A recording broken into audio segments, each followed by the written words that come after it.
Good afternoon. It's a very good afternoon, because at long last, I can announce a ceasefire and a hostage deal has been reached between Israel and Hamas.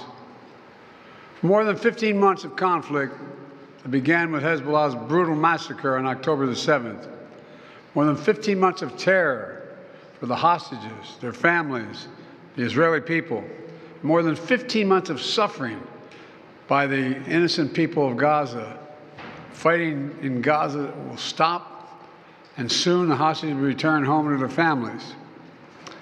The elements of this deal were what I laid out in detail this past May, which was embraced by countries around the world and endorsed overwhelmingly by the UN Security Council.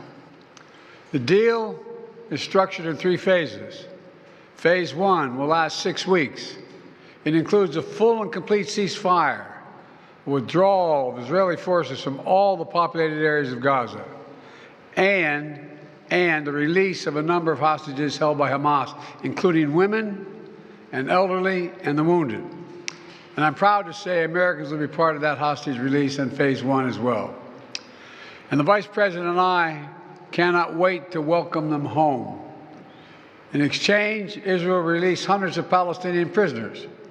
And during Phase 1, the Palestinians can also return to their neighborhoods in all the areas of Gaza. And the surge of humanitarian assistance into Gaza will begin.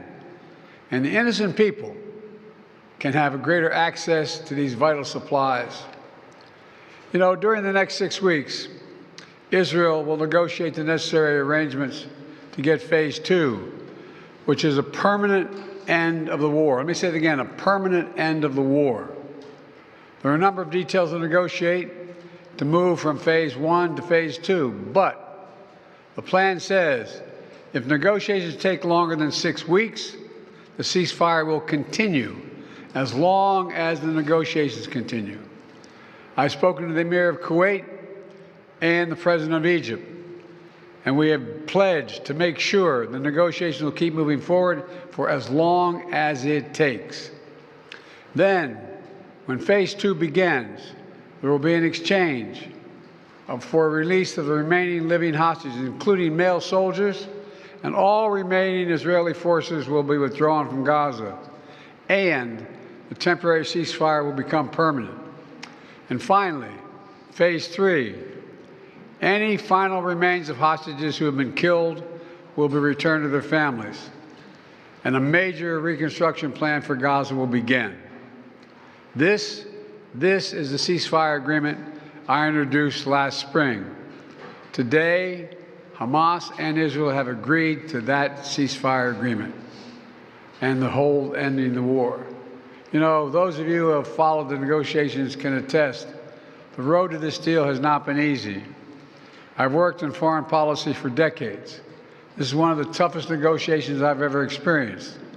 And we reached this point because of the pressure that Israel built on Hamas, backed by the United States.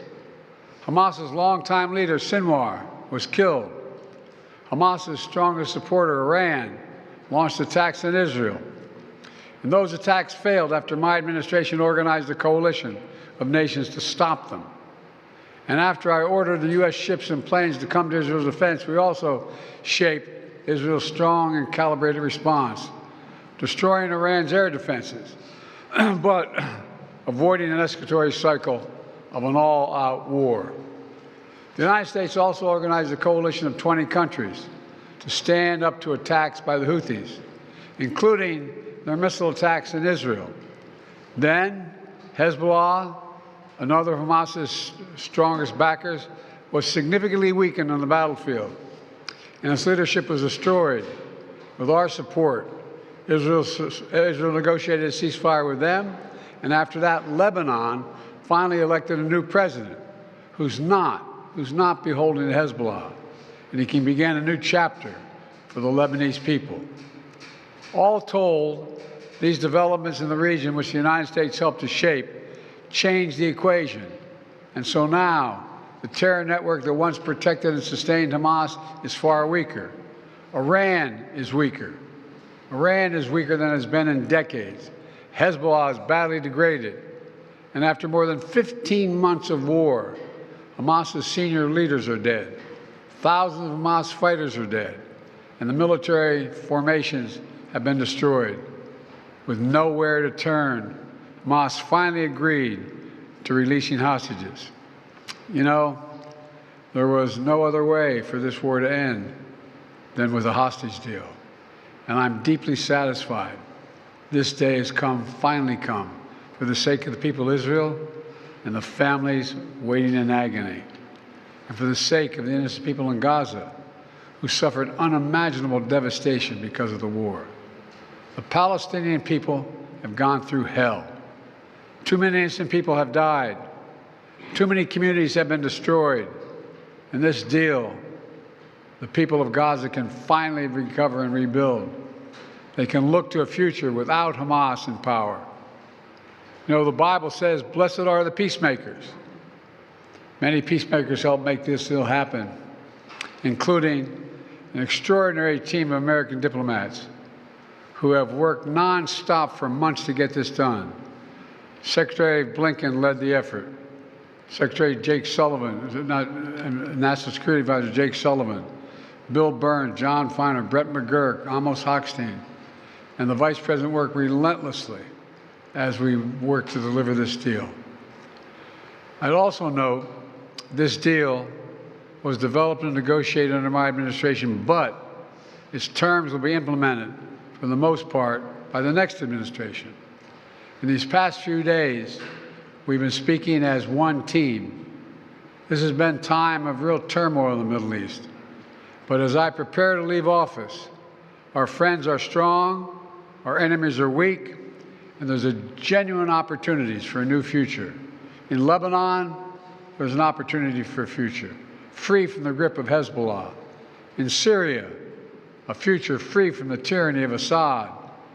And for the Palestinian people, a credible pathway to a state of their own. And for the region, a future of normalization, integration of Israel and all its Arab neighbors, including Saudi Arabia. At the G20 in Delhi in September 23, I rallied key countries behind a vision of an economic corridor from India across the Middle East to Europe. That vision can now become a reality.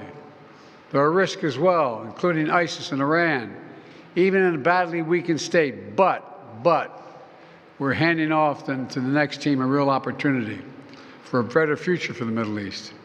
I hope they will take it. Let me close with this.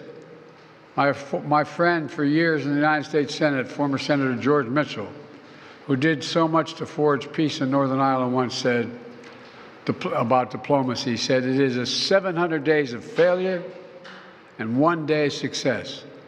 700 days of failure and 1 day of success.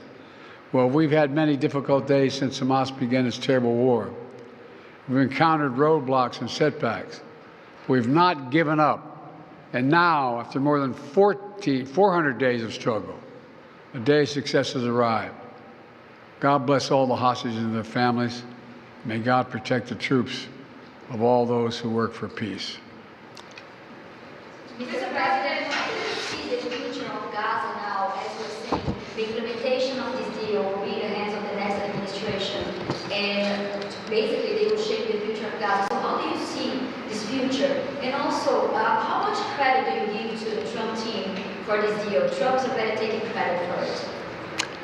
Well, you know, this is the exact framework of the deal I proposed back in May. Exact. And we got the world to endorse it. Secondly, it's America's support for Israel that helped them badly weaken Hamas and its backers and create the conditions for this deal. And thirdly, I knew this deal would have to be implemented by the next team, so I told my team to coordinate closely with the incoming team to make sure we're all speaking with the same voice, because that's what American presidents do. Mr. President, thank you. In the how many Americans will be released when the hospital?